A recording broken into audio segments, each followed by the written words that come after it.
Inspire des hadiths et des versets du Coran. Vous savez pourquoi? Parce que je suis musulman. Parce que je ne crois pas, mais j'atteste l'existence de Dieu. Parce que pouvoir suppose un doute. Et celui qui dit qu'il est musulman, c'est qu'il a accepté la ilaha illallah. Là, c'est la négation. Illallah, c'est l'affirmation. Entre les deux, la négation et l'affirmation est contenue toute notre religion. Cela veut dire quoi? La religion, ce n'est pas les 7 piliers seulement. La religion, c'est un mode de vie. Tout ce que vous faites dans la vie, c'est ça la religion.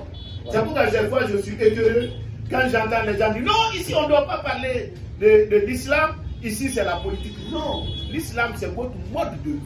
Tout ce que vous faites, ou c'est agréé par Dieu, ou c'est interdit par Dieu. Un jour, j'ai rencontré dans un débat le grand imam de Conakry. Lui aussi, vous pouvez demander. On était au palais. Il était un peu inquiet.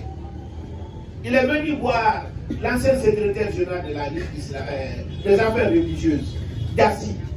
Il lui a dit, mais comment je vais intervenir dans cette conférence en parlant de la démocratie sans égratigner l'islam et sans toucher ceux qui sont au pouvoir? J'étais à côté. J'ai dit, papa, comme je dois passer avant vous, vous allez comprendre tout de suite. Quand j'ai pris le micro, je leur ai dit, j'ai dit, si vous ne savez pas la démocratie, vous ne connaissez pas la loi occidentale, mais vous connaissez ce que Dieu aime et ce que Dieu n'aime pas. Quand vous faites votre politique, Dieu dit de ne pas mentir, Dieu dit de ne pas voler, Dieu dit de ne pas blesser vos proches. Dieu a dit d'être honnête et de faire le témoignage juste. Si vous faites tout ça, vous êtes dans le parti de Dieu. Si vous allez en contresens de ce que je vais vous dire, vous êtes dans le parti de Satan. Donc je m'inspire de l'islam parce que Dieu a tout réglé.